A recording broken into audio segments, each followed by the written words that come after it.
Hello, chère âme créative, ici Victoria Bonheur, accompagnatrice en évolution personnelle et coach de vie. Ce soir, j'ai envie de te parler de 4 façons pour libérer ta lumière. Donc, tout d'abord, pour rappel, on est dans la saison du rayonnement qui va se dérouler tout le mois d'août, durant laquelle je vais te partager en fait des petites capsules comme celle-ci pour que tu puisses laisser justement ta lumière s'exprimer et que tu puisses rayonner davantage au quotidien. Donc, revenons à nos moutons. Aujourd'hui, on parle de 4 façons pour libérer ta lumière. Donc, tout d'abord, il est important que tu te construises un environnement bienveillant.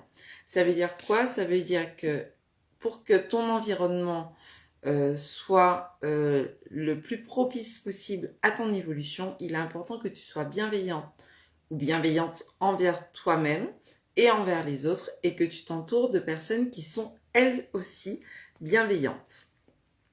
D'autre part, il est important que tu choisisses d'utiliser des outils qui sont adaptés à toi-même parce que tu as ton propre fonctionnement, tu as ta propre façon d'évoluer et ce n'est pas parce que tu es dans une phase où tu as envie de t'améliorer qu'il faut tout jeter et repartir de zéro.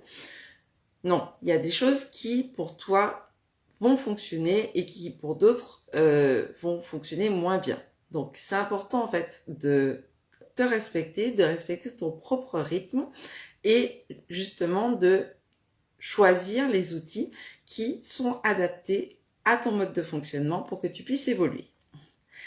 Ensuite, c'est important que tu travailles ta confiance en toi et ton estime de toi. Comment est-ce qu'on fait ça? Tout d'abord, effectivement, la confiance en soi, c'est la capacité, le fait de savoir qu'on est capable, avec nos actions, d'impacter notre environnement. Donc, si par exemple, j'ai envie d'avoir les dents propres, je sais que je peux me lever, aller à la salle de bain et me brosser les dents pour que mes dents soient propres. Si par exemple, donc ça peut me permettre d'améliorer ma confiance en moi parce que ce sont des petites actions qui, je sais, vont donner des résultats. Par contre, si j'essaye de me concentrer sur des choses que je ne peux pas contrôler, comme par exemple le temps qu'il fait ou ce que pensent les autres, ça j'aurais l'impression de ne rien contrôler et ça aura tendance à baisser ma confiance en moi. Donc c'est très important pour travailler ta confiance en toi que tu te concentres sur des actions qui sont dans ton périmètre d'influence. Ça veut dire que ce sont des choses que tu peux contrôler et pour lesquelles tu vas voir les résultats.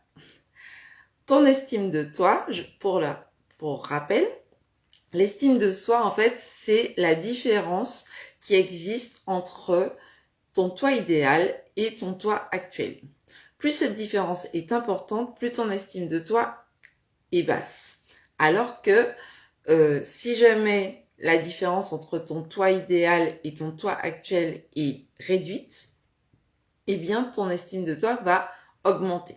Donc c'est important de faire attention à ça et de te donner des objectifs à court, moyen et long terme, mais surtout à court terme parce que du coup, si jamais tu arrives à atteindre tes objectifs à court terme, en fait, ton moi actuel ne sera pas très éloigné de ton moi idéal par rapport à l'objectif que tu t'es fixé. Dernier point qui est important pour que tu puisses libérer ta lumière, c'est de cultiver ta joie de vivre. Ça veut dire que si tu fais des actions, si jamais tu fais des activités qui te donnent le sentiment d'être bien dans ta peau, d'être en vie, qui te donne le sourire et qui te donne la pêche, c'est important en fait que tu mettes davantage de ces activités-là dans ton quotidien, dans ta journée, même si c'est 1 minute par-ci, 1 minute par-là, 5 minutes par-ci, 5 minutes par-là. T'es pas obligé d'y passer 4 heures pour que ça ait un impact. Même 1 minute, ça vaut le coup. Donc voilà, c'était les 4 façons de libérer ta lumière au quotidien. Pour rappel, pendant le mois d'août, il y a plusieurs événements. Jog c'est nous-mêmes, c'est bientôt.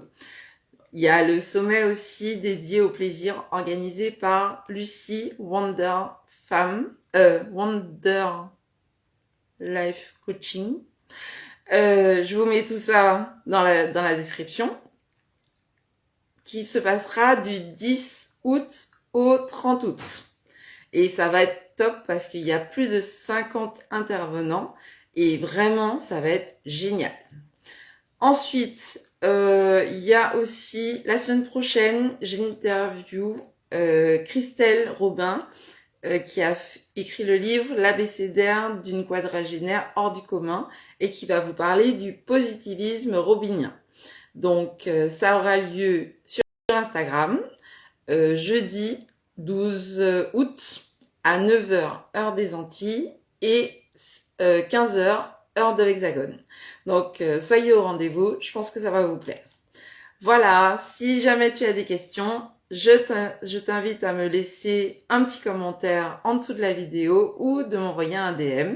Et comme ça, j'y répondrai dans le courant de la semaine. À bientôt et bonne saison d'irrayonnement!